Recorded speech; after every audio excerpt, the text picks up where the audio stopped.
Welcome to the law firm of Davis and Davis. We're not a real law firm. Go ahead, grab a beer, a glass of wine, sit back and listen.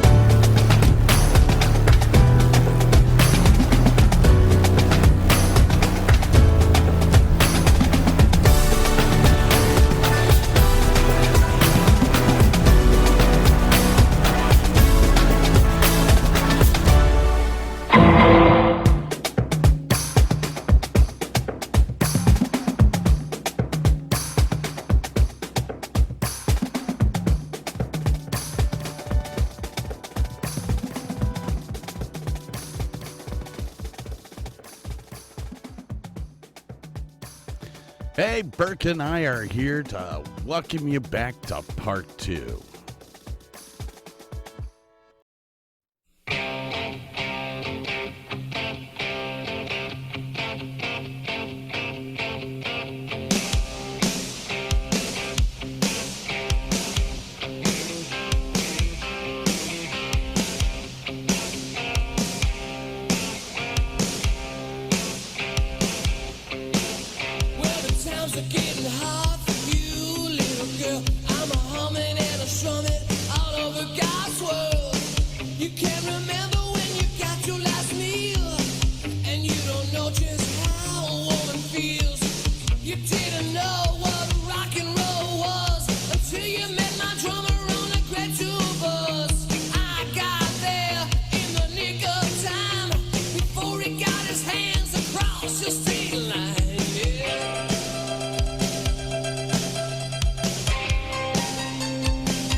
Hey, Scott.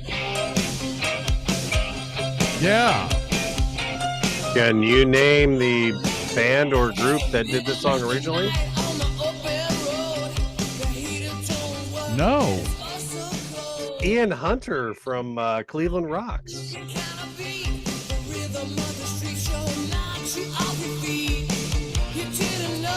And look what I got behind me here. It's a Gracie. Hi, Gracie. Where you going?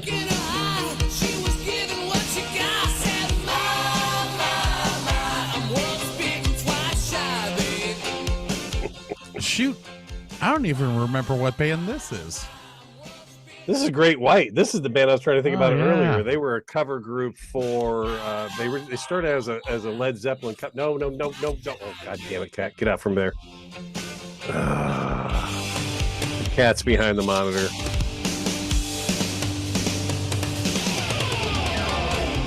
Kill me quickly. The Great White. That is correct, and that was now it's all clicking again. That was why I put it on this, because they burnt down a venue with their pyrotechnics. Oopsie. Oops. Yeah. Hence the fact that pyrotechnics were no longer allowed in bars. Every band's got to do it. All right, so what number were we on? I did 7. No, I did 7. Probably year number 6 then. Well, let's see here. 1, 2, 3, 4, 5. I only have 5 left. So I think I'm on my number 5. Because I probably did one of yours and we crossed that one off. So I mean, I'm on number 6. However, I only have 5 left. So Okay. Well, do your number 6, and then I'll do my 5. okay. Well, technically, this is my number 5. This is, and I don't. I was torn on this one because I don't exactly think it qualifies for a sitcom, but it had a great influence on my love of British humor and quirkiness. These guys had 76 episodes between 1970 and 1982. These guys actually were in a radio comedy show with John Cleese. This was created, written, and performed by Tim Brooke Taylor, Graham Garden, and Bill Oddie. And this is a show called The Goodies. Wow, did not make my list. Have you ever heard of it? No. Okay. It is an older show. I don't know technically if it is a sitcom or not. It may be more of a Monty Python style variety show, but the Goodies are a 3-man agency whose motto is do anything anytime. Let's give the series carte blanche to do whatever it pleased, which did turn out to be absolutely anything, all with a cartoon-like surrealism and a heavy reliance upon slapstick. So that's the storyline of it. My mom turned me on to this show. We were living in Atlanta, Georgia. So this was 1974, 1975. Well, wait, when did they start this again? 1970. Yeah. So it was like 1974, 1975 when I got into this. I have pulled up a small clip if you would like to give me. And this was an episode where they had sent off one of the stupid guy of the group to. It was like a Jack and the Beanstalk story, but this beanstalk ran parallel with the ground and list mass destruction in this town and finally hit a mountain and went straight up. And now it is this big competition to see who is going to climb the stalk up the mountain. So if I share screen and do that and share sound, like I know what I'm doing. What the hell?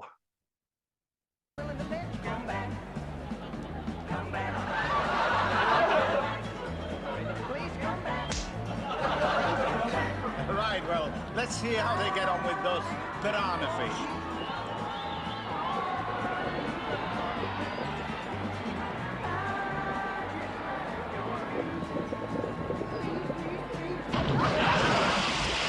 Well, there's the German team taking the early back.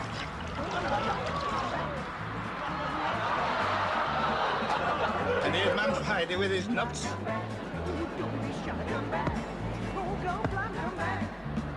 Well, Harold, and the Goodies are well out in front. They've only got the buttered beanstalk to go.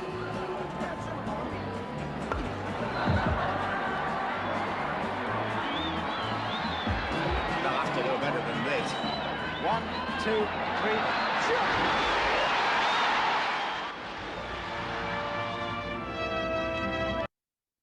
Just some truly dumb stuff there, but it has its moments, and obviously they were on for a long time and had a lot of episodes. They had some good stuff going on there. But like I say, it's kind of precursor for a lot of other British shows too. So go small, go away. There we are. So anyway, that was my pick, The Goodies. All right. Number 5 for me. A show starring a lady and a man. Nicholas Lyndhurst is the gentleman. The lady is Celia Imrie.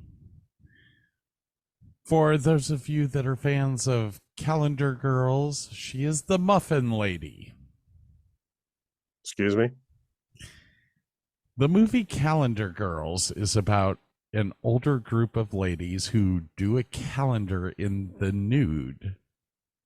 And oh, yes, I do remember that movie. Yes. This one lady has the muffins in front of her, and her big line is, I think we're going to need bigger muffins.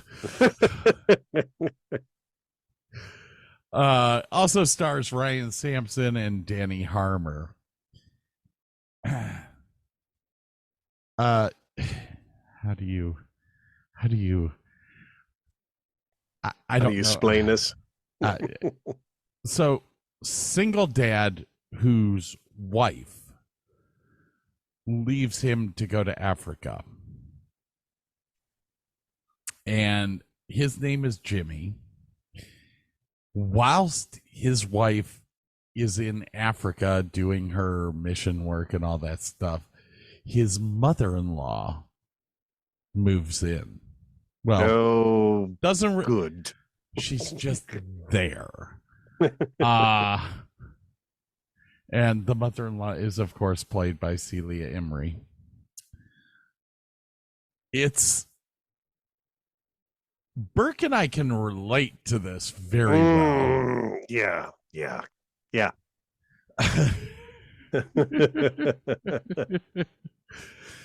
With that said, I'm just gonna play it. Here you guys go. This is After You've Gone.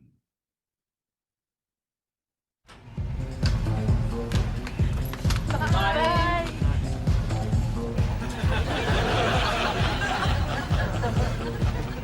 Molly? They're back! Code red! Code red!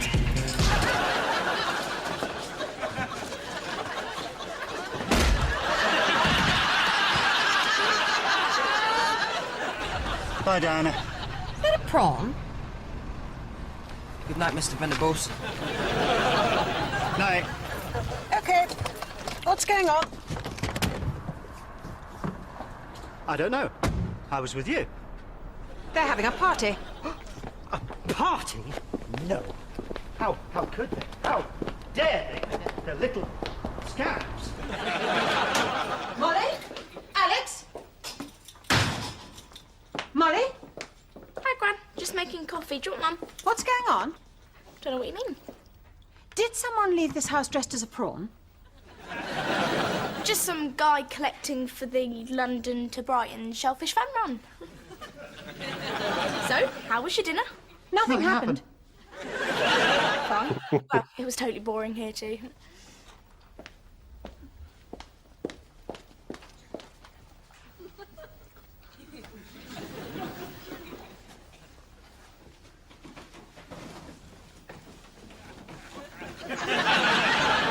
What are these? Prawn crackers for the Save the Shellfish campaign.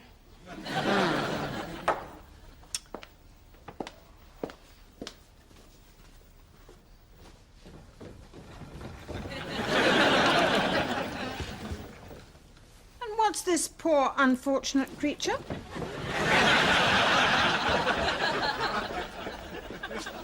It's a cheesy pineapple hedgehog. Dad made it for my dinner. It's my favourite. Yes. And it tastes as good as it looks. Not as bad, actually. Unless you're lactose intolerant, but I know you're fairly broad-minded in most things. Why don't you try some? Just one spine. Oh, for God's sake, how stupid do you think I am? Alex! I'm a teacher. I know the smell of teenage boy. In here, now.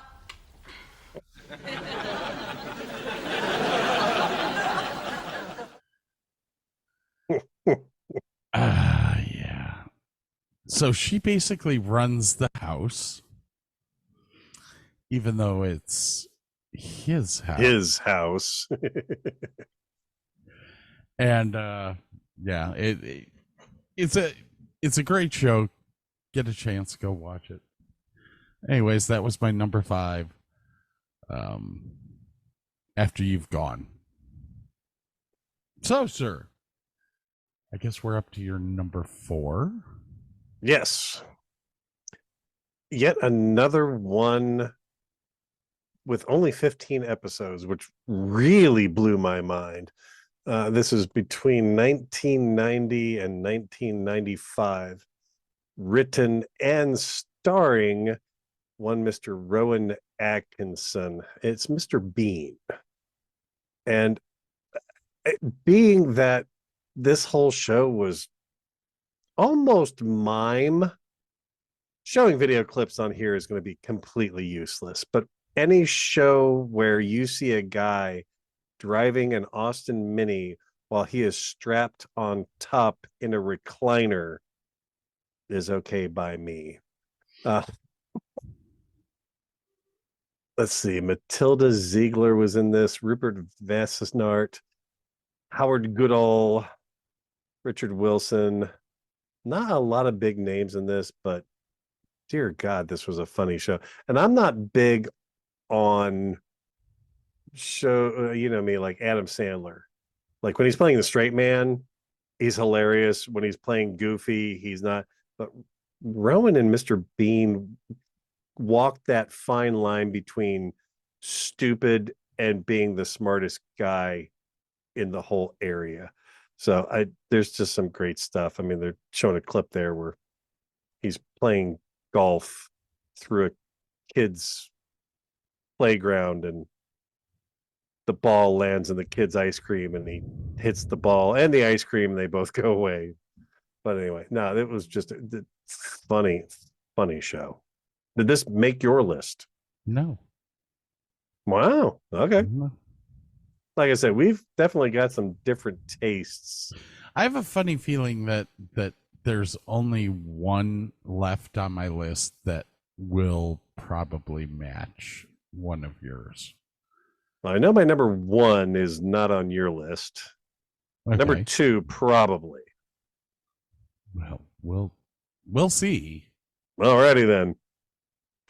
We're up to your number 4?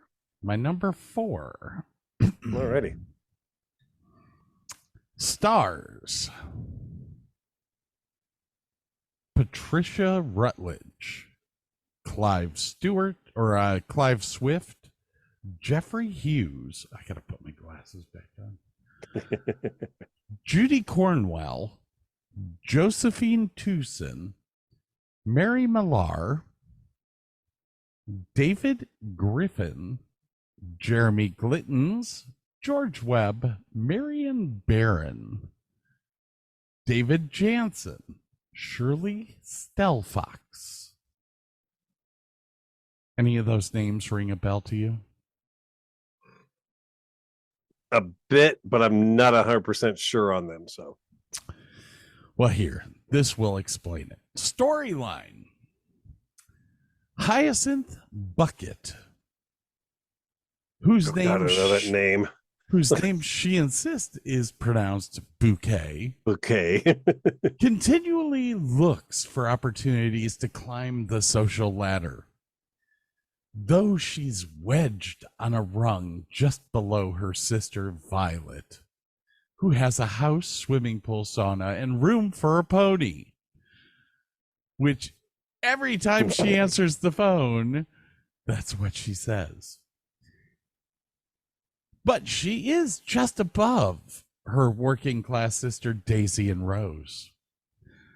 Hyacinth's passion for flawless entertainment unnerves her neighbor Elizabeth, who is often invited to the Bucket residence for coffee.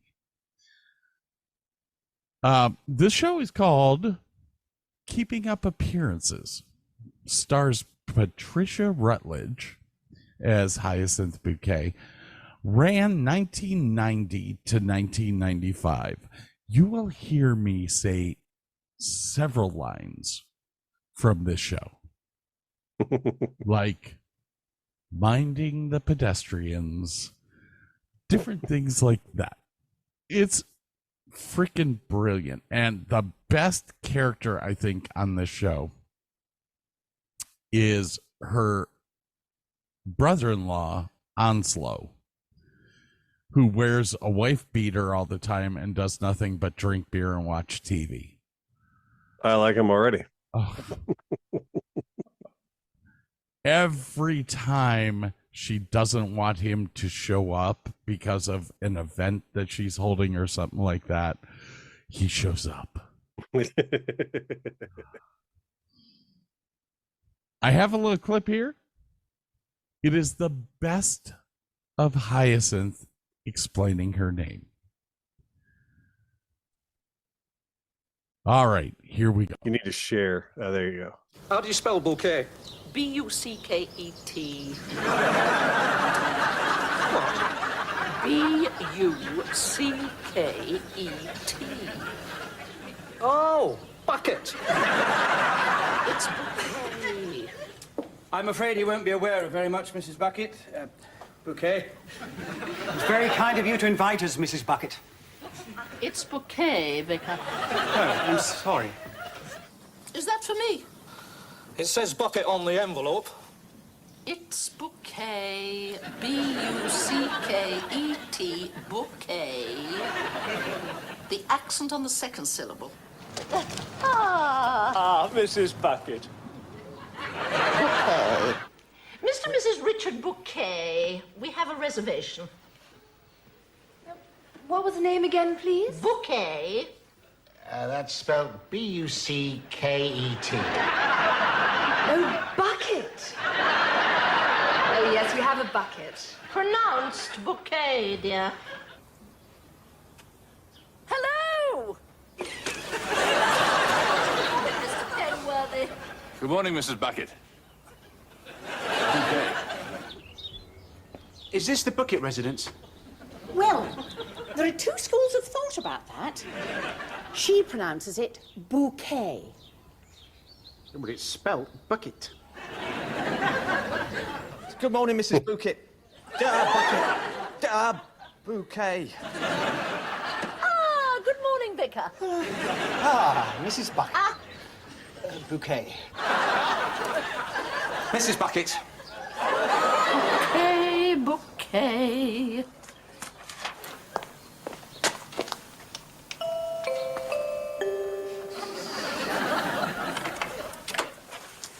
Bucket.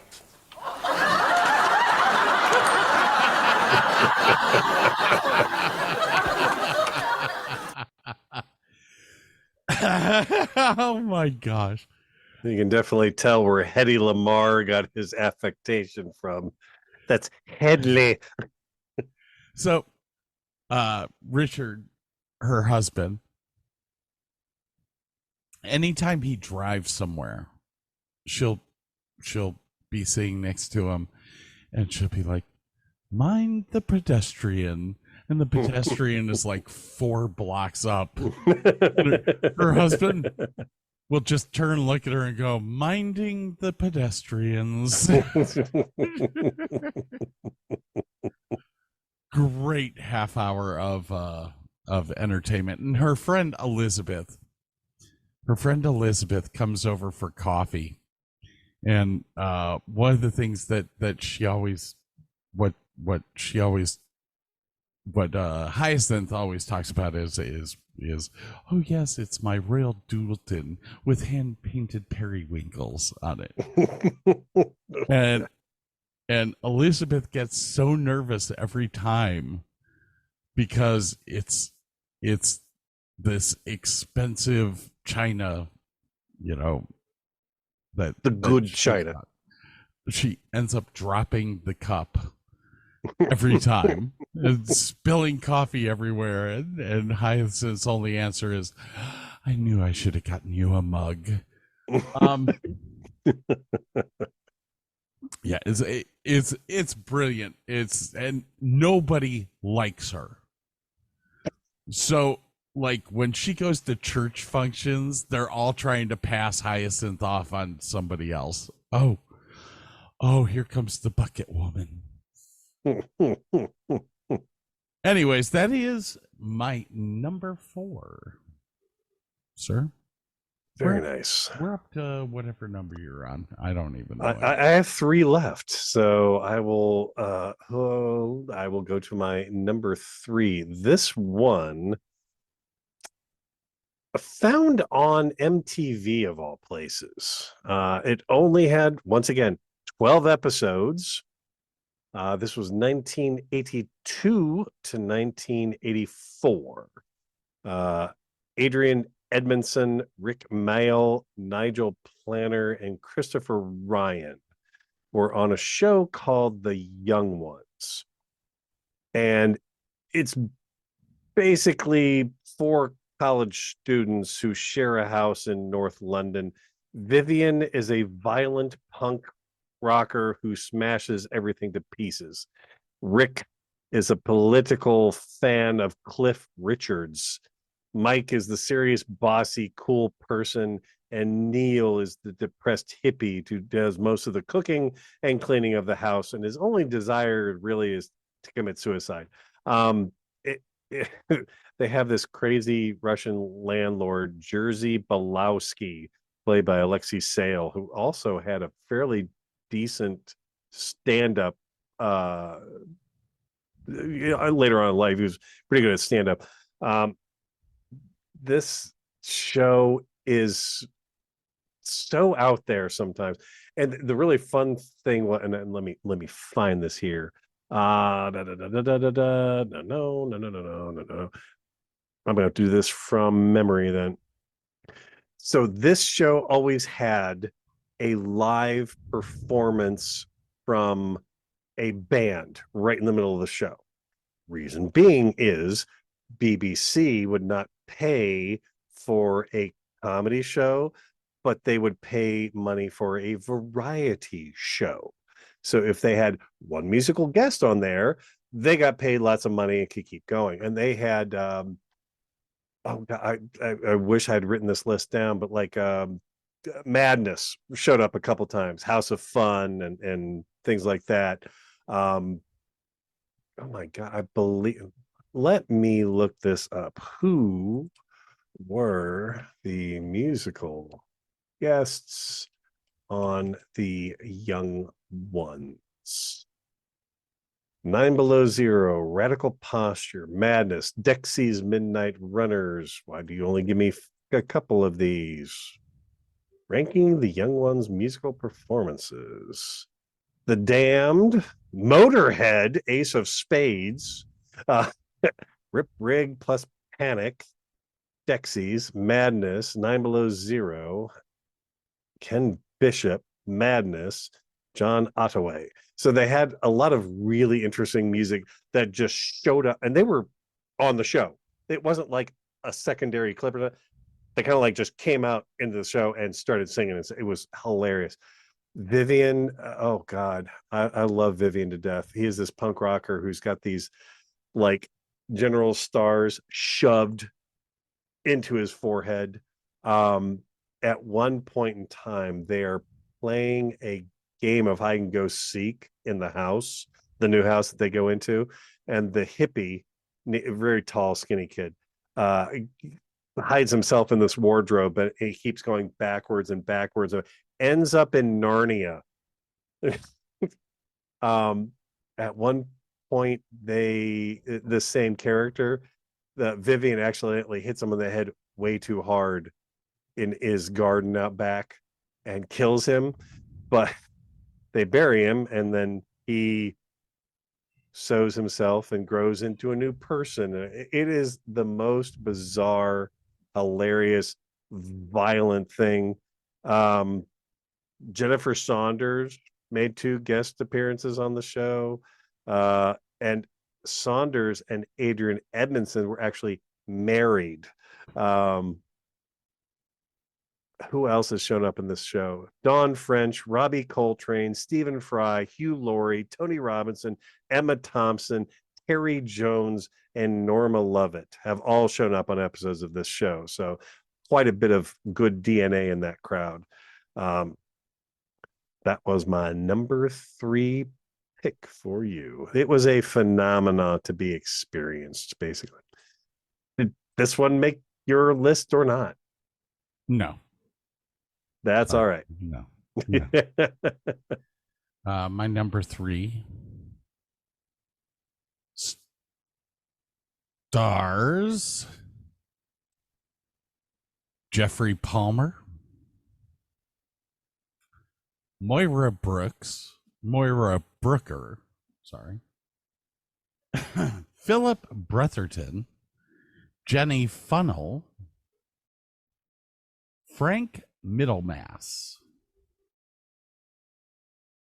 and probably the most recognizable person, Dame Judi Dench. Gotta love her. The show is called As Time Goes By and filmed from 1992 to 2005. Extremely dry humor, which I love. as Yeah, everyone knows. that is basic. That's her cup of tea right there. Lionel Hardcastle and Jean Pargeter were lovers many years ago at the time of the Korean War. They are separated by a misunderstanding, but meet again by chance when Lionel needs a he needs he needs a secretary from Jean's firm, and he meets Jean's daughter, Judith, and takes her out on a date. Oh God. This is when he starts to realize that his long lost love is her mom. The two reunite and fall back in love with each other. And I think the reason that I fell in love with this sitcom is that it's an older gentleman, like we are, who gets into a situation of having to date again at an older age. Mm-hmm. And it's hilarious to watch. I mean, he's so not used to it. And over the seasons, they end up getting married and all that. But the one episode, there were like 2 episodes where they were going over Lionel and Jean moving in together. And Lionel has an apartment. She has a house. Okay. Well, the one episode is Lionel thinking that Jean's moving in with him in the apartment. And she's thinking he's moving in with her. And it's just, oh my gosh, it's hilarious. Anyways, I'm gonna play a clip for you. This is Lionel when they think he's going deaf and needs an ear trumpet. Here we go. Hello, Lionel.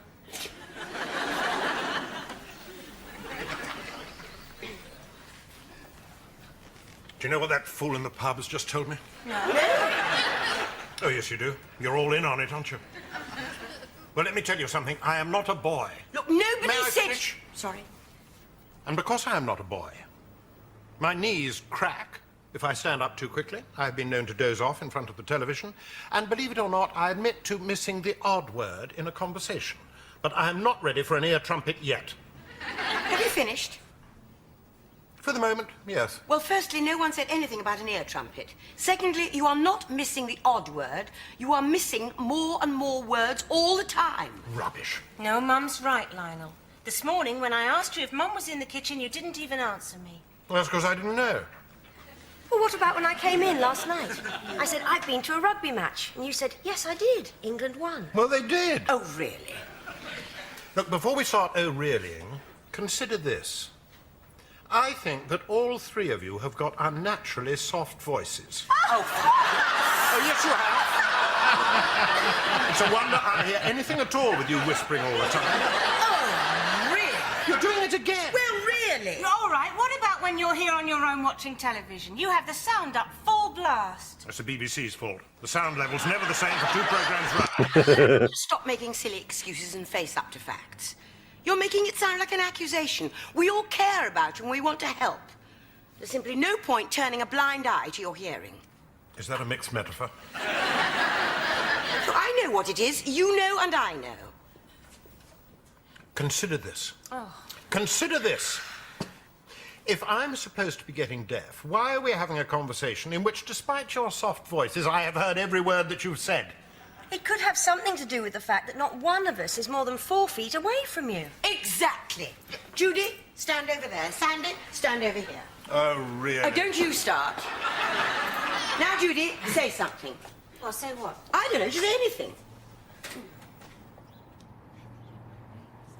All right, I didn't hear. Nor did I, actually. Something about this afternoon? I just said I think it might rain this Yes, afternoon. well, say it in a normal voice. I didn't ask you to whisper. I think it might rain. No, this you've already afternoon. said that. Well, we'll get Sandy Well, to say Sandy. something. Why do rugby club dances get boisterous? Well? Something about oysters? Boisterous.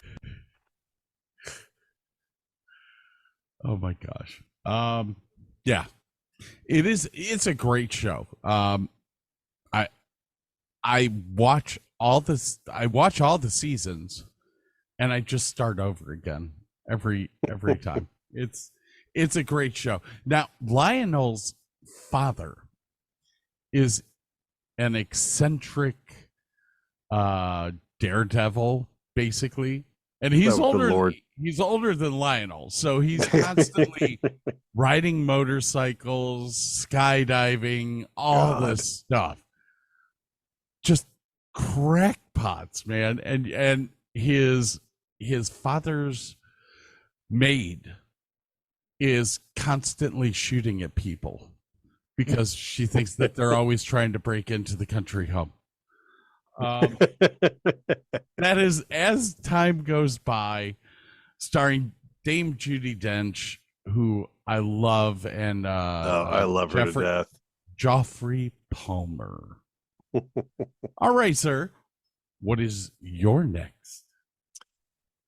This one had 25 episodes between 1983 and 1989. There were 4 distinct series, 4 seasons, each set in a different era, and yet having the same cast members with the same names. Some of the people that have shown up on this show are Brian Blessed, Stephen Frost, Peter Cook, Miranda Richardson, Hugh Laurie, Miriam Margolyes, Tom Baker, Rick Mayall, Robbie Coltrane, and Nigel Planer. This is a series called Blackadder, starring Rowan Atkinson, Tony Robinson, and Tim McKierney. Did this make your list? No. Dear God, man, why not? Brilliant show. The 4 different eras makes it even funnier to sit back and watch.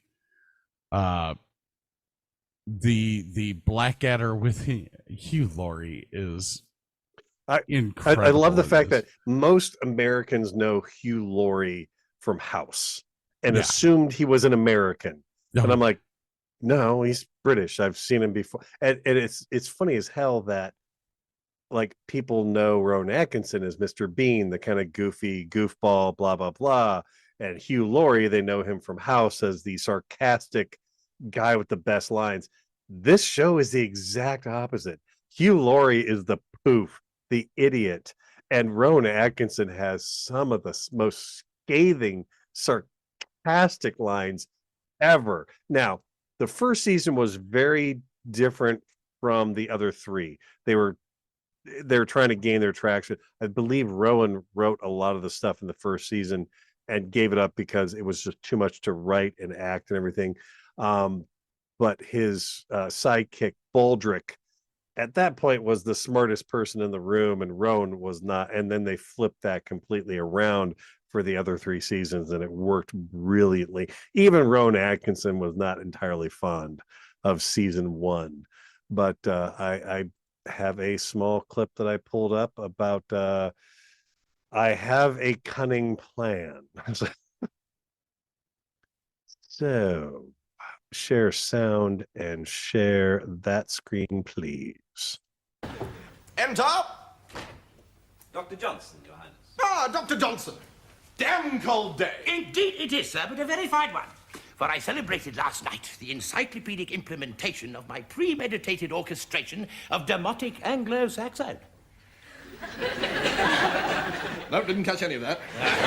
Well, I simply observed, sir, that I'm felicitous, since during the course of the penultimate solar sojourn, I terminated my uninterrupted categorization of the vocabulary of our post-Norman tongue. don't know what you're talking about, but it sounds damn saucy, you lucky thing. I know some fairly liberal-minded girls, but I've never penultimated any of them in a solar sojourn. Or for that matter, been given any Norman tongue. I believe, sir, that the doctor is trying to tell you that he is happy because he has finished his book. It has apparently taken him 10 years. Yes, well, I'm a slow reader myself. Here it is, sir, the very cornerstone of English scholarship. This book, sir, contains every word in our beloved language. Every single one, sir? Every single word, sir. Oh, well, in that case, sir, I hope you will not object if I also offer the doctor my most enthusiastic contrafibularities. Contrafibularities, sir? It is a common word down our way. Damn. Oh, I'm sorry, sir. I'm anaspeptic, phrasmotic, even compunctious to have caused you such pericombobulation.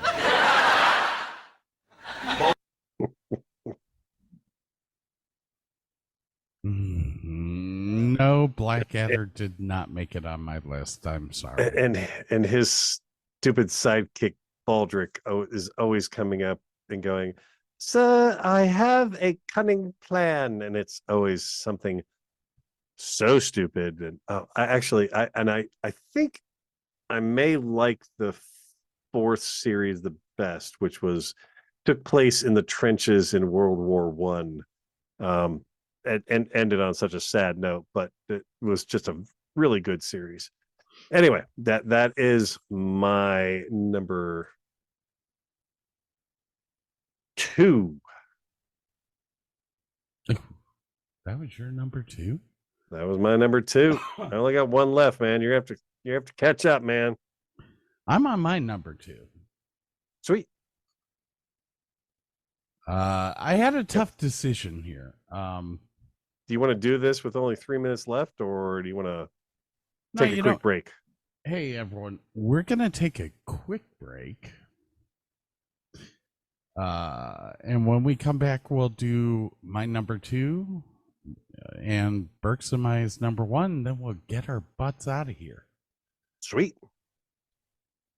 Yeah. Nope. Everybody hang on, because Scott needs to do this and this and this and this, and we'll be right back.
Yes. Little Tears for Fears for you. That may be my third favorite song from them. Probably. Ooh, I don't know. I have a whole bunch from them that I love. But this is in my top 5. Oh yeah, easily. I was into a lot of their older stuff. Mad World. Oh, love that song. I actually saw them in concert like 5 times now. Very nice. One of the times was at Mandalay Bay in Las Vegas. And the stage that they played on literally is built in their pool. So if you want to get close to the stage, you're getting wet. My sister and I went to that concert and sat out on their fake beach. Just, great show. Great show. Yeah, we'll have to do a Tears for Fears deep dive. Because that's an interesting band. I mean... Yeah, definitely. When Curtis Smith left the band, they actually still had some really big hits after he left. But when he came back, it kind of enhanced those. Yeah, it got a little bit better, yeah. Tunes. I love Curtis Smith.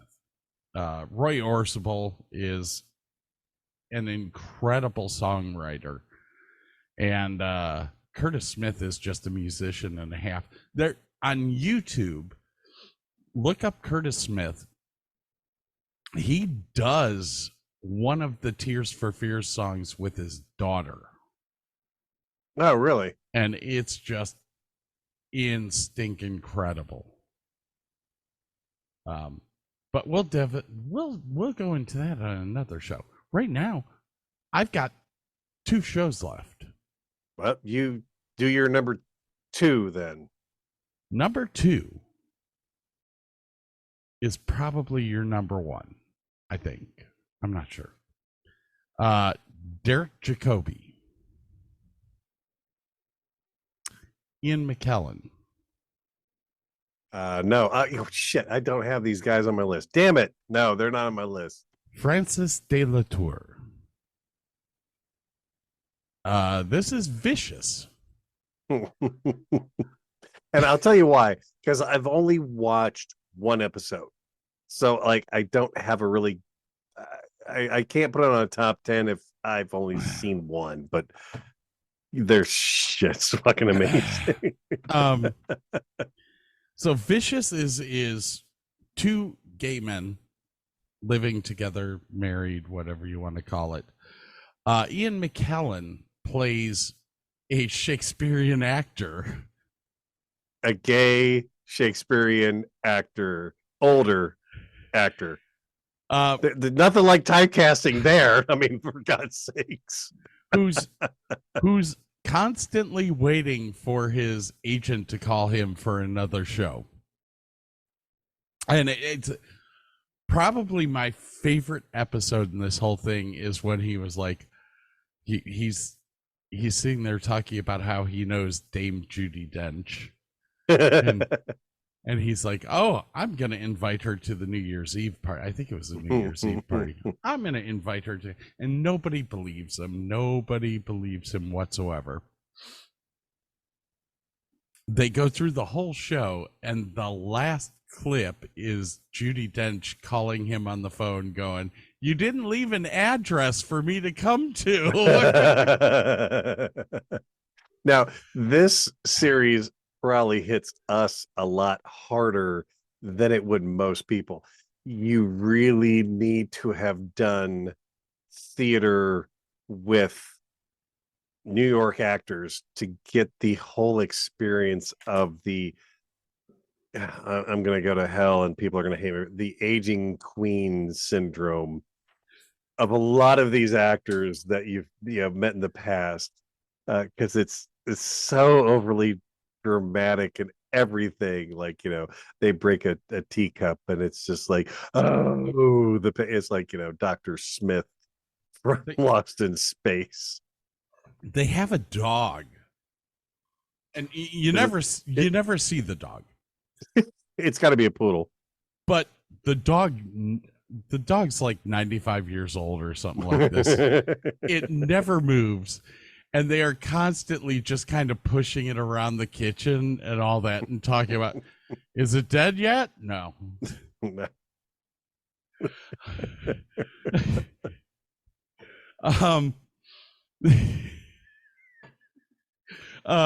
They have people over all the time, and like I said, Frances de la Tour is in the show as their best friend, and they just treat her like shit whenever she comes over.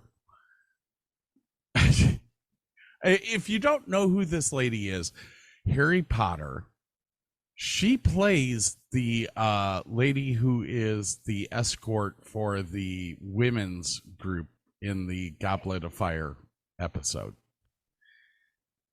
She's the headmistress of the female academy. Yes. Okay, I gotta stop you real quick. Have you ever seen a show from the 70s called Hot L Baltimore? I don't think so. This show reminds me a lot of that, because this is in their apartment. But Hot L Baltimore was this really bizarre show that was way ahead of its time, in this hotel that people lived in, and they had a gay couple and they had the hookers, but like all these characters that would come and go in this apartment really remind me of this show quite a bit. So anyway, please go on. Well, the storyline for this show tells the story of partners Freddie Thornhill, Sir Ian McKellen, and Stuart Bixby, Sir Derek Jacobi, who have lived together in a small central London flat for nearly 50 years, constantly picking each other apart and holding on to petty slights for decades. Freddie and Stuart are always at each other's throats, cracking snide remarks aimed at each other's age, appearance, and flaws. However, underneath their vicious, codependent fighting, they have a deep love for one another. Freddie and Stuart are often joined by their feisty best friend Violet Crosby, played by Frances de la Tour, and Ash Weston, who is played by Ewan Rheon, R-H-E-O-N, their younger upstairs neighbor. The best parts are when Derek Jacobi's mother calls, because she doesn't know that they're gay. Really?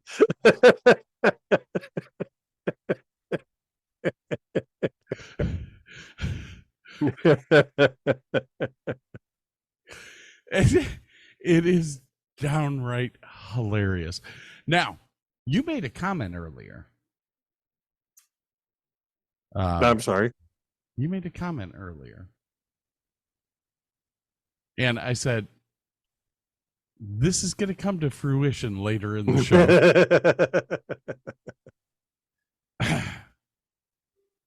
Here it comes. This is vicious. I love you so much. I love you so much more. Jesus Christ.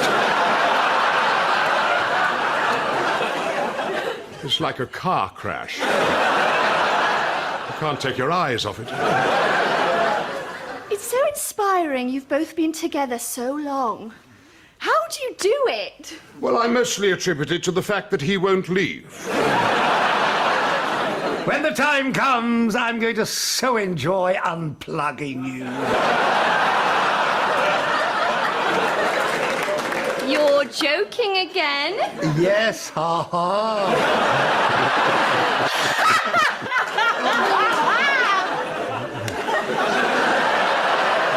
What a delightful laugh you have there. It isn't irritating at all.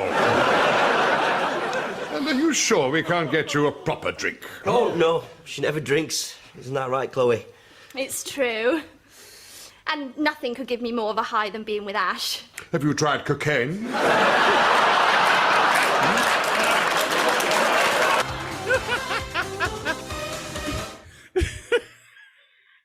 So you mentioned the cocaine earlier. So I was like, I can't believe I picked this. Now, the other gentleman was in the second or third, oh God, the vampire Lycan movies. Oh dear God. Oh, help me out. What was he in? Let's see here. Derek Jacobi is known for Gosford Park, Dead Again, Anonymous, Gladiator. Which one was the? He played like one of the ancient vampires. Inside Number 9, Say Your Prayers, Brain Cells, The Crown, Underworld. Okay. Was he in Underworld? Let's see here. Have not. What year was that? Well, there were a number of Underworld flicks. He was in Endgame. Really? Yeah. Played Rudolph Agnew. World Film Series. Oh dear God. So what's this gentleman's name again? Yep, Underworld right there. Underworld Okay. Evolution. He plays Corvinus. Yes, he's one of the 3 original vampires. That's right. He was in Gosford Park. What did he play in Endgame? Endgame. Find that one. Okay, Endgame. Rudolph Agnew. Dear God. And he was 5. He was bottom billed, so he was not in it that long. Bit part. Yeah, a little bit part. But he was knighted by Queen Elizabeth. And what else was he? Tomb Raider. Les Mis. Okay. Muse, The Crown, Romeo and Juliet. He was the narrator. Okay. Good Omens. Oh, there's another show that I should have had on this. Good Omens stars Doctor Who, David Tennant. Oh, okay. And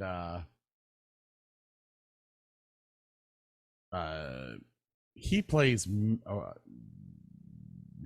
Metatron. That's right. He's coughing. Please forgive us. Dude, I'm telling you, this draining's killing me. Yeah.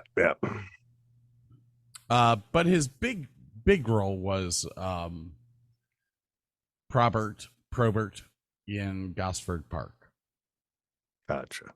That was his top build.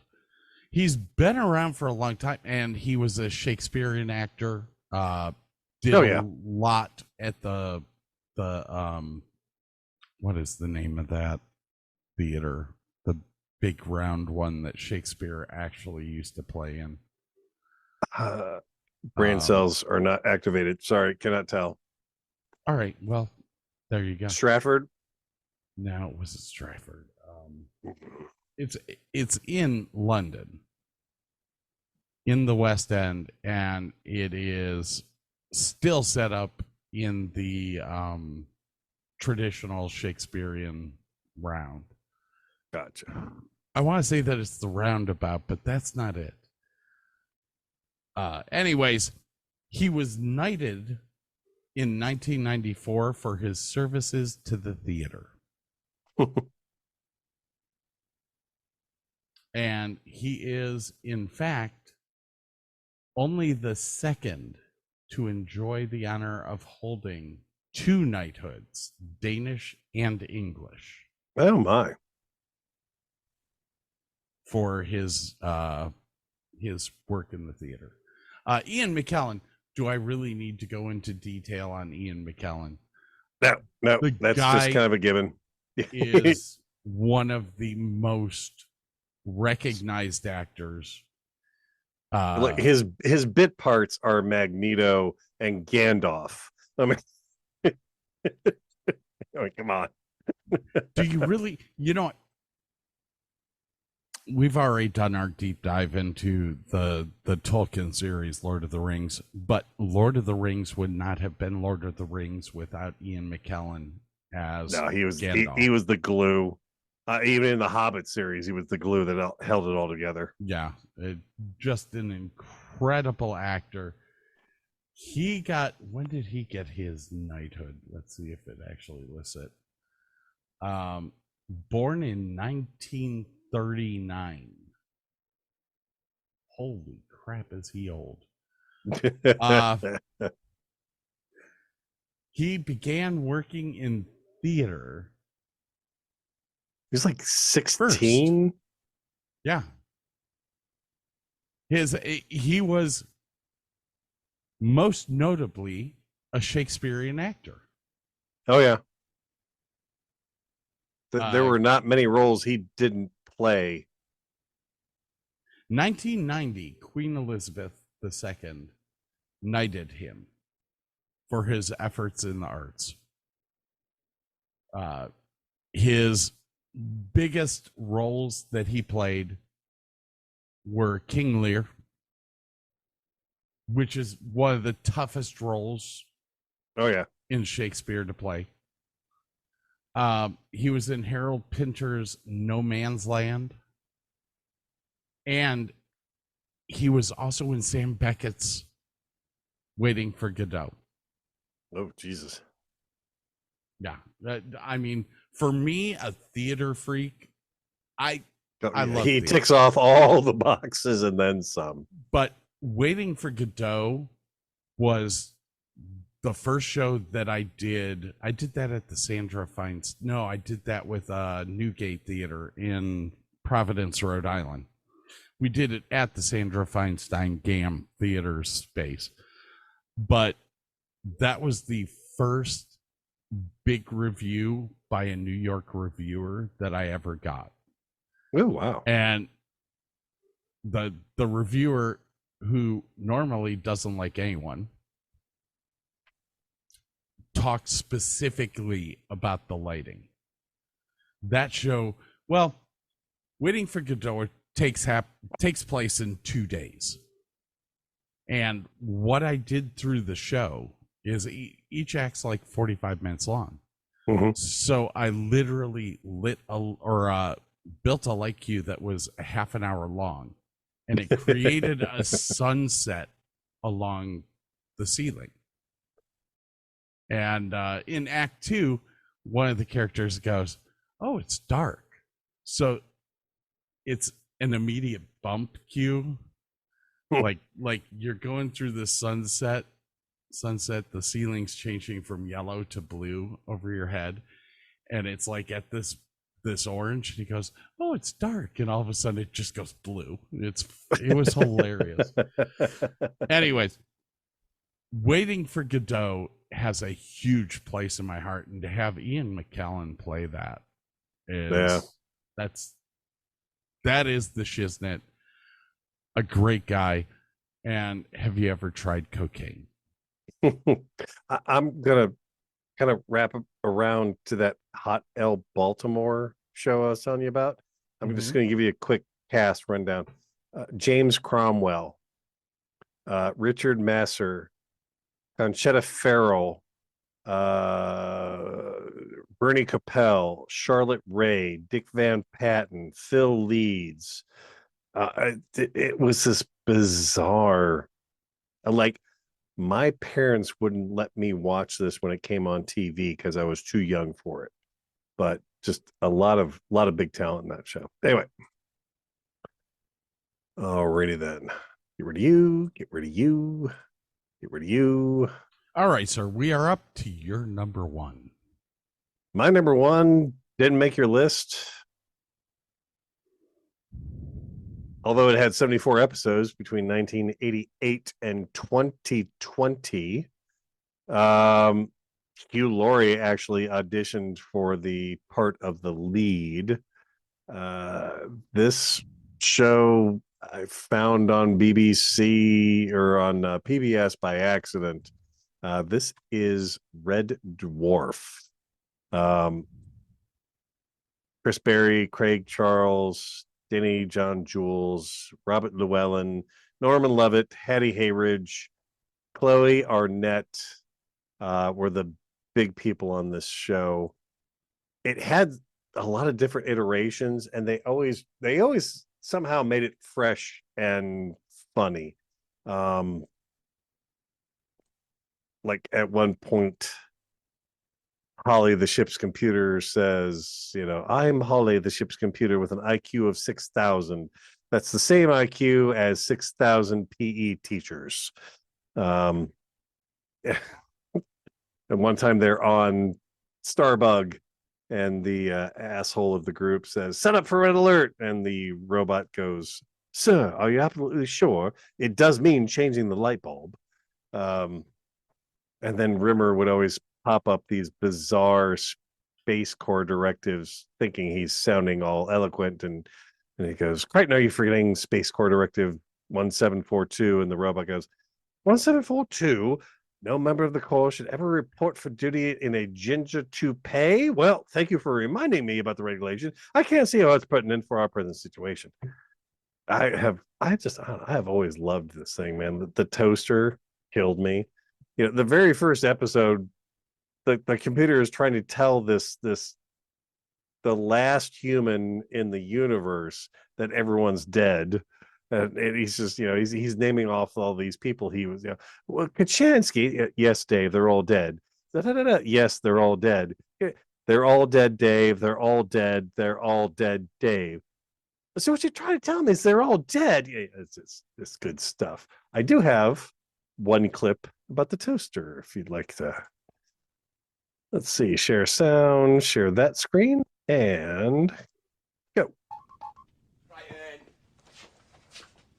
Crichton, what are you doing, man? I've just repaired the toaster, sir. Well, I've nearly repaired the toaster. Oh, no, man, dismantle him. You don't know what a little bleeder's like. Well, I've read all the documentation, sir.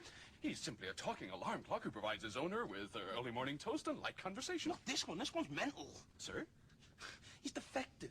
He wants everyone to eat toast all of the time. He's obsessed with it. And if you don't want to eat like 400 rounds of toast every hour, he throws a major wobbler. That's what caused the accident in the first place. What accident? The accident involving me, the toaster, the waste disposal, and a 14-pound lump hammer. That explains why he was down in the garbage hole in 3,000 separate pieces. And another thing is, he always says, howdy doodly do. Drive as you spare. I mean, what the smeg does howdly doodly do mean? Yes, well, just trust me, sir. My motives will become clear. Howdy doodly do. How's it going? I'm Talkie. Talkie Toaster, your chirpy breakfast companion. Talkie's the name, toasting's the game.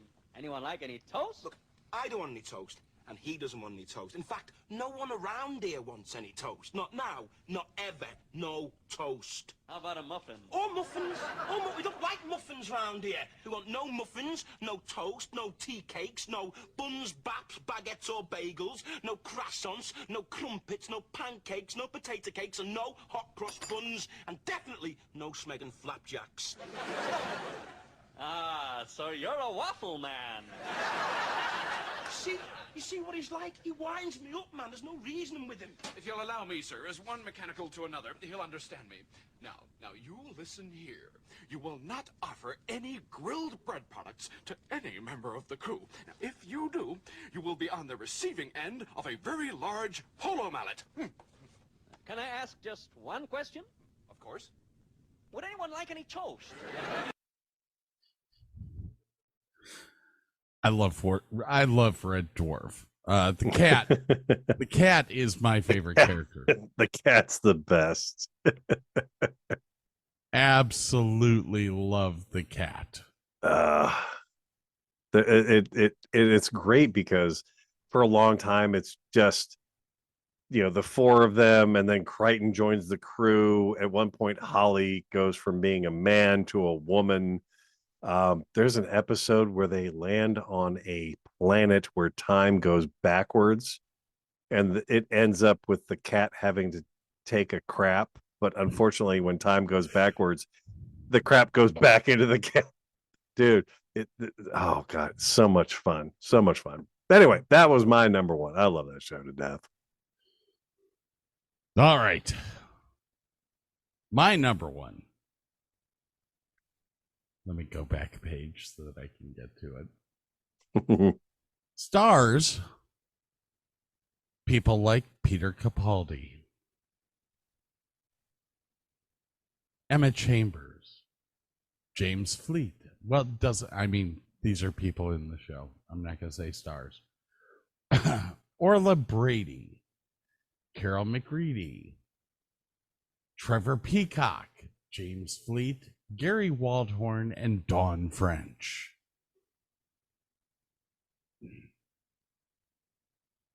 No guess? When you say Peter Capaldi, my mind instantly goes to Doctor Who.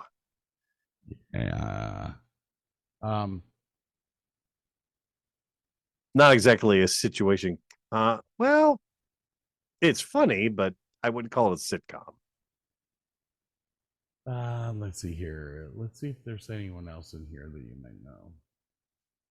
No. Let me read you the storyline. The 100-something vicar of the small English village of Dibley has passed on. A new vicar has been requested for a replacement. What they get is Geraldine Granger, a non-traditional, chocolate-loving, rock and roll-playing vicar. That is not what gets the citizens of Dibley in an uproar, though. It's because she is a woman. Still, that doesn't stop Geraldine from proving her worth to the village. After time, the villagers learn to accept her, with the exception of influential David Horton. This is the Vicar of Dibley. As I said, starring Dawn French. Yep. This came out the same time that the French and Saunders show came out. So, 1994 to 2020 was the years that this came out. It's absolutely brilliant for somebody who grew up in Medina. A small town where everyone knows everyone, and you have farmers that are not afraid of talking about the shit that's on the walls in their barn. It was nominated for 11 BAFTA awards. It was nominated for 17 awards total, not just BAFTAs. 6 wins. The comedy writing is hilarious.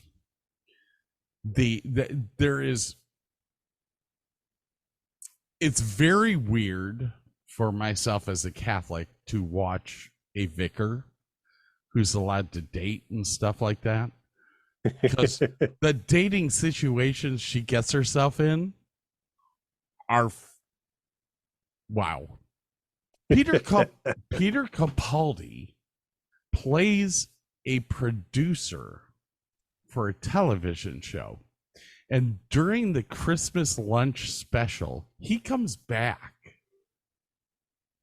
and asks Geraldine's in love with him, and he comes to the door and he's like, well, I'm asking you to marry me.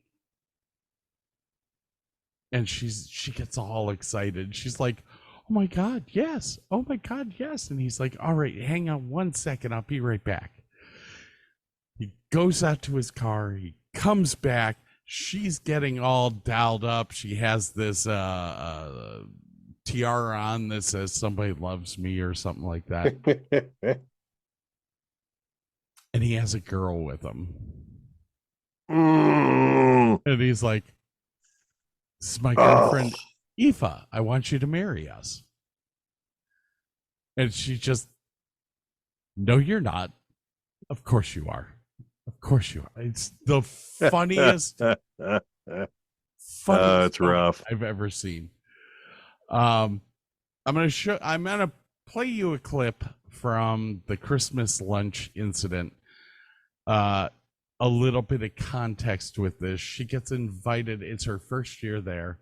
She gets invited to 5 different people's homes for Christmas lunch. Oh, And good Lord. She goes and eats at all of them. All of them. So her verger, Alice, is the second house that she has gone to. And that's what this clip is from. So here is a clip, ladies and gentlemen, from The Vicar of Dibley.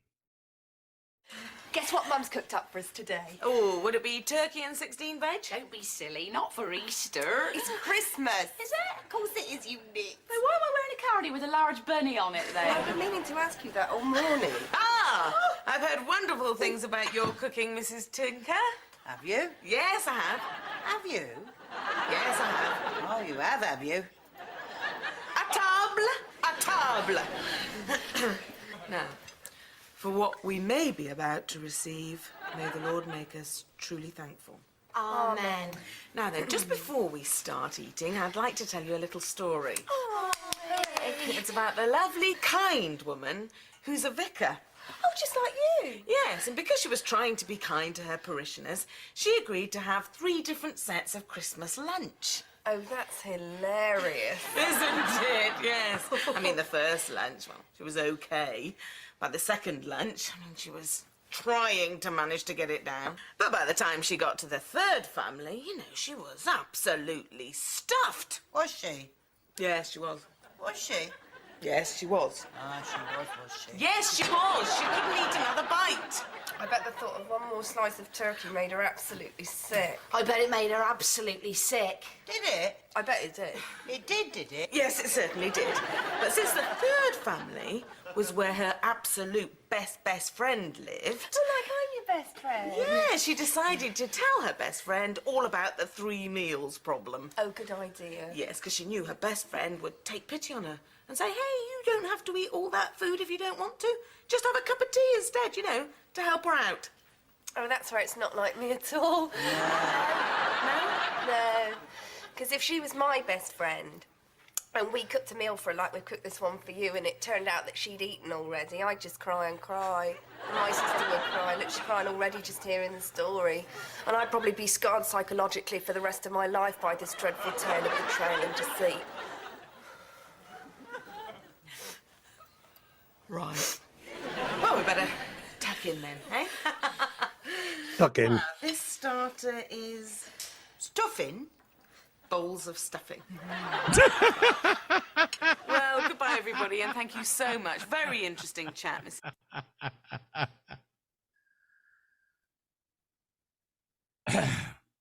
All right, Vicar of Dibley. Writing in it is absolutely brilliant. Richard Armitage was in this also, who was in the Hobbit series. Yes. Liz Smith was in it, and Liz Smith plays the crazy lady on the city council. And she would bring food to every council meeting. But it was like lemon curd with tripe. Oh God. He played Grandma Georgina and Charlie in the Chocolate Factory. Yeah, it's brilliant. Now, Roger Lloyd Pack plays Owen. Owen Newitt is the farmer that during the Christmas lunch episode, the Vicar of Dibley, Don French, looks at him and says, "Hey, do you mind listening to my sermon so that I can make sure that it's okay?" And he's like, I've got plenty of time. All I have to do is muck the poo off the walls. And he sits down and she starts into the sermon. And on the second line, he goes, well, that muck's not going to stay there forever. I got to get over. And then he was in Fiddler on the Roof and played Barty Crouch in Harry Potter. Yes. Interesting. Yes. Trevor Peacock, plays Jim Trot. He has a speech impediment. And so whenever he's asked a question or something, he'll sit there and go, no, yes. And he talks the one time about being on a game show. Oh, God. And they asked him a question. He goes, but I lost. And he said, well, what was your answer? And he went, no. Yes. Yes. But the answer was no. Yes.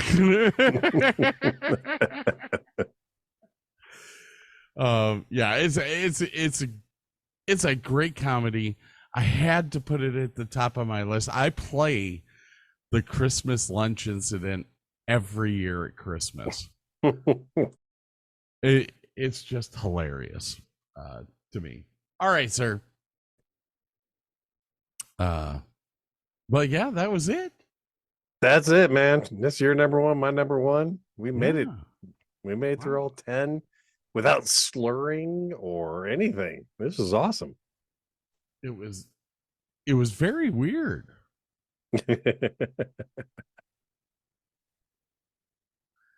Oh, you can't hear that. Sorry. No. That was very weird. I don't think we've. Well, yeah, we're not too far away on time. Nah. Hang on. Oh my. Thank you.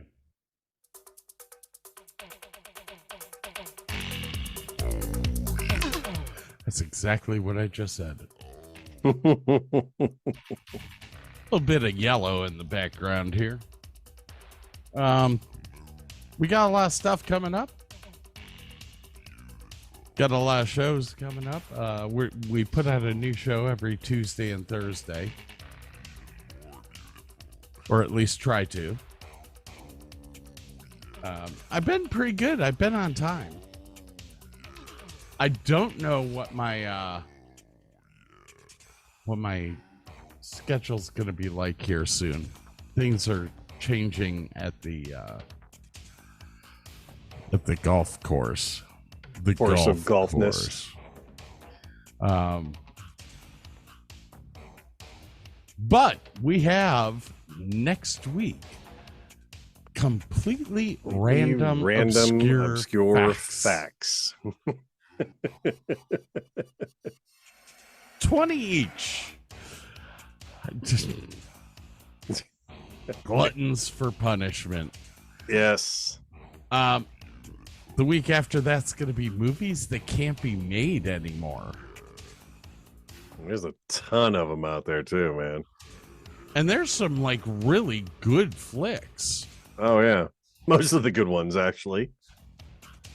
And then after that is favorite museums or science centers. I'm not gonna lie. I'm looking forward to that show more than anything else right now. Because I go to museums religiously, especially when I'm touring. I like to go and take a little bit of time to get away from the show after it's set up and everything. So I'll go to a museum whenever I can. You'll probably have a little more extensive list than I do, but my list, all right. My list goes from Toronto, Vancouver, all the way around the United States. So I'm really looking forward to that. We still have our Pick 10 video clips show coming up. That should be a lot of fun if we can make it through it. we are already calling it Drunk Fest 2. Because if you laugh, you take a shot. I don't know who's going to make it through that show. Is water allowed for shots? No. Damn it. No, and it's 10 video clips for each person. Oh, God. And we go until the last person finally gives up.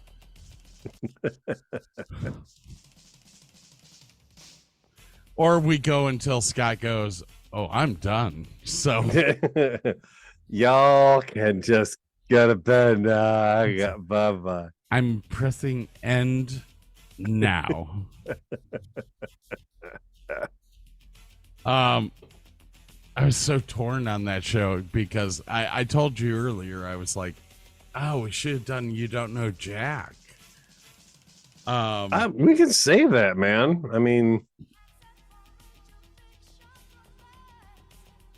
I mean, we could still do You Don't Know Jack in its place. I don't know. Like I said, I've already got one person set up with the funny clip challenge, so I think we should roll with that. That's gonna be a funny show.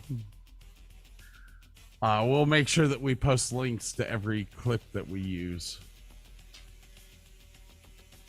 I hope. Maybe I'll just post the video. That could be bad. We get in trouble for that one. Plumber comes tomorrow. My lawn Get your will leaky quit faucet leaking. fixed. My air conditioner comes tomorrow. Oh shit, my ass is vibrating. Hopefully it's your phone. Otherwise, we got some talking to do. Oh, yeah. Do you get these? So, I just got a text message and it says, your membership is on hold. Yeah. Oh, scam messages. Yes, I get those quite a bit. Hold on. This gets even better. This is the best English I've ever seen. To using your account as normally, you need to update some trouble with current building. Please click link below. Anything that ends in .us, stay away from. Anything that doesn't end in .com or .net, don't click on it. We have this stuff at work that pops up on our email every blue moon, and it is literally from it is HR that has hired this site, and the site sends out these emails to us to see if we will click on them or not. The first one was, it sounded pretty legit. It was like, hey, since you've used DoorDash, you have a free ice cream coming to you. And I'm like, I don't use DoorDash. So I did a little, like right click on the email address, blah, blah, blah, found the domain, and it is this teaching site for HR to send something. The last one I got was from Amazon. Yeah, that one's good too. The Amazon logo is upside down. I'm sorry, but your account's been suspended because you're missing such and such information. Like, I don't think I've bought anything from Amazon. It was like way worse than the first one. I was like, okay, you got to be a real piece of toast to click on this link here, man. Dude, they're coming more and more often, though. And I'm like, okay, my phone number is a business phone number. It's not listed. The only people that really have this phone number are my close friends. I mean, it's not even listed on the website. Yet. Yeah. I had this one rash of phone calls and text messages. Like I got 5 in less than 3 minutes.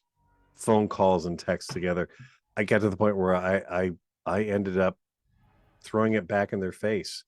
I answered them, "Thank you for calling the Internet Help Desk at Microsoft. How may I help you?" And they're like, "Is Diana there?" "No, this is the Microsoft Help Desk. How may I help you?" They're like, all I have is Punjabis. Or Patels. You want to play the game? We can play the game. So my friend Seth is still alive. And I texted him the other day. I said, I need to do your eulogy. And he went, hell fucking no. My wife will not let it happen. Damn it. Oh, come on, man. I'm like, man, I would be real. He said, that's the problem. I want a nice eulogy, not yours. No, he actually wrote back saying, I don't give a fuck who speaks. I'm dead. But he said, she ain't gonna let it happen. I went, oh, damn. Brother is in Las Vegas. Yeah, how's he doing? I talked with him for an hour and a half last night. Oh, wow. Would not surprise me if he's in prison again soon. Is he like not digging outside life? Oh, no, he's going to kill my mother. Oh. Who he lives with. Oh. Oh, my. Yeah. Oh, yeah. Do you remember Agnes? Oh, yeah. Oh, yeah. Sure, it all makes sense now. The first thing out of my brother's mouth was, she will not do a shitting thing and expects us to do it all for her. And I went, hey, you could have moved to Texas. You'd have to live with Bob, but that's okay. In a shed. In the and it would still be garage. better. Yeah, it would still be better than where you are now. Gonna be an interesting life, huh, people? Yeah. Hey, DavisandDavisShow.com. We post links to all of our episodes there. We post an episode guide, and we also post stupid shit whenever we decide to write it. And we also have the DavisandDavisShow.com for your merchandise needs. Has anyone ever bought anything from there? Hell no. But okay, I've never we advertise it on the podcast and that's it. Okay. Once I get about 6 more shirts up, then I'm going to open up the advertising online. Okay. But I have to come up with some funny shit. I mean, the 7 shirt is brilliant because it's us. Here's the thing. It's us. Now I've got to come up with funny shit that I can just slam onto Facebook and hopefully sell. Can we do anything with the races? The what? In Put in Bay? The race of Put in Bay. That's something we'll have to talk with them about. Okay. And the problem with the Put in Bay people is that they're all older. they don't, I mean, they don't communicate via email or anything like that. I mean, these are people that have landlines and only answer the phone when it rings. So it's very hard to try to deal with it. Like, I'm trying to set up this year when they have their opening night banquet and all that stuff. Maybe we can get introduced and the drivers can see who we are, so that if we come up to them, they know that we're trying to get information or interviews and such from them. Yeah. Or legit. Well, legit-ish. No, my brother has learned how to text message. This is dangerous. Ooh. Uh-oh. God forbid he learns what an emoji is. Oh my gosh, I might have to make a Pinkerton or Pinkerington prison shirt. I survived prison. And all I got was this lousy t-shirt. Wow. Sorry. Oh, sorry about that. I'm thinking about bars and just yours and my eyes sticking out through the bars.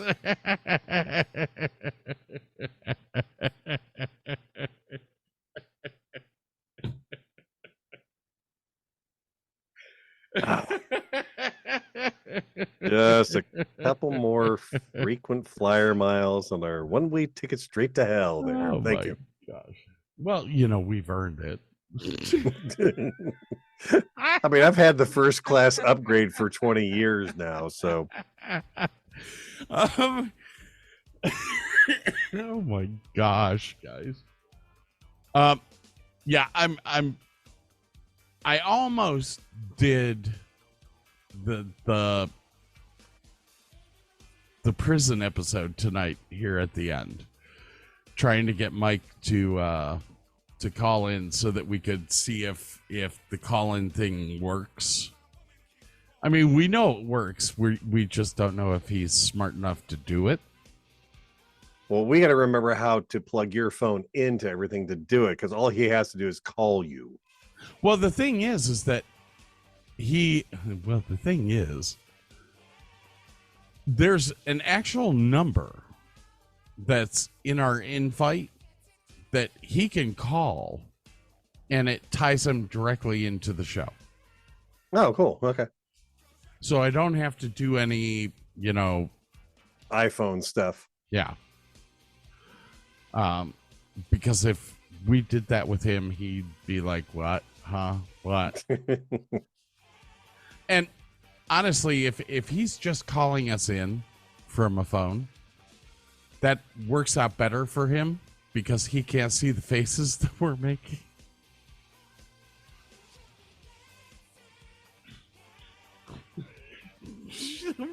Good looking out. I'm fucking snorting. That is one big pile of shit.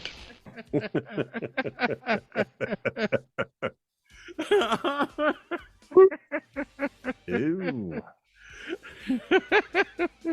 Hey, Mike, what are your goals for the next few years? And when I find her, I will marry her. Never! Then things I will be happy and my curse will be lifted.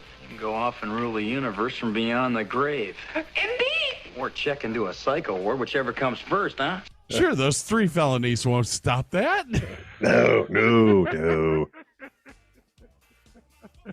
You're good, man. Just do it. Keep pushing forward, man. Keep pushing forward. Baskin Robbins always finds out. So one of the guys at work found out that my brother was getting out of prison and all that, and he came up to me. He was like, "Hey, what's the first thing that a newly released felon says to his wife?" What? Why don't you come over here and clean the off my dick? Ah, damn. God.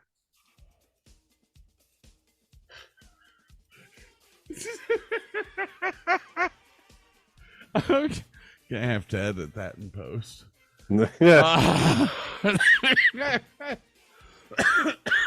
Jordan's wedding is next week. What?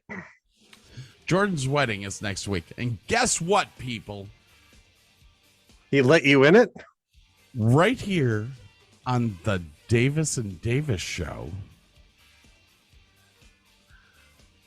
there will be an episode of the Showtech show put out. For those of you that don't know what the Showtech show is, we have a group of people that used to work together that we call the A-Team.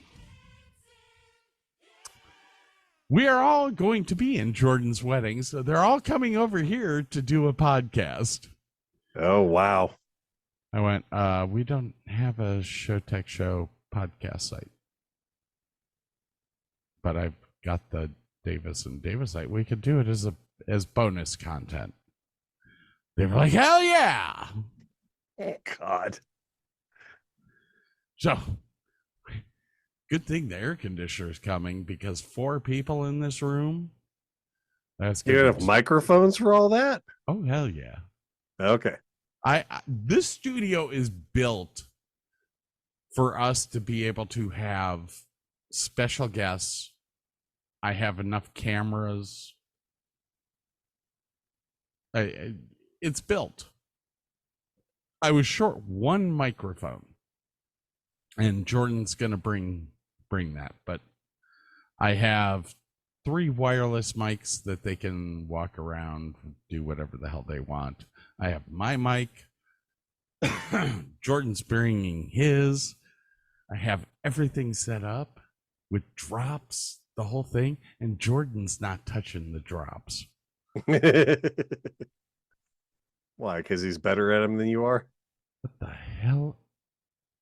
What the hell you say? Emotional damage. I have no clue what you're talking about. I will say Jesus.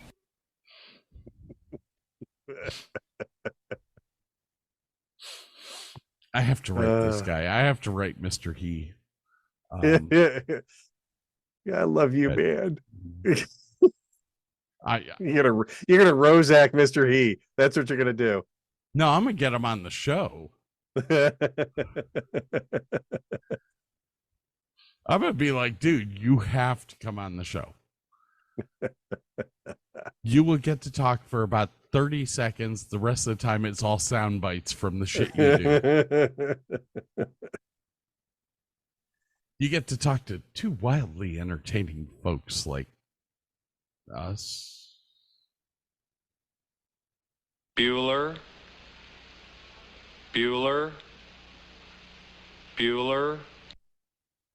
The hell, that's for white people. Damn. I feel so racist. I really do. I'm so sorry. Well, you know our time clock ran out a long time ago, right? Well, I turned it off because we had like 6 minutes. 5. Oh, okay. Fair enough. Needless to say, our time is up. What song is that?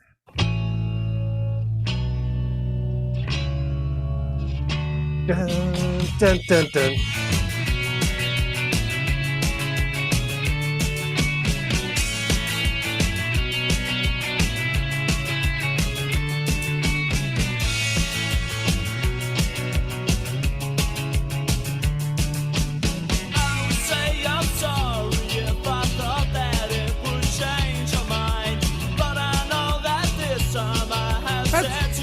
That's The Cure, isn't it?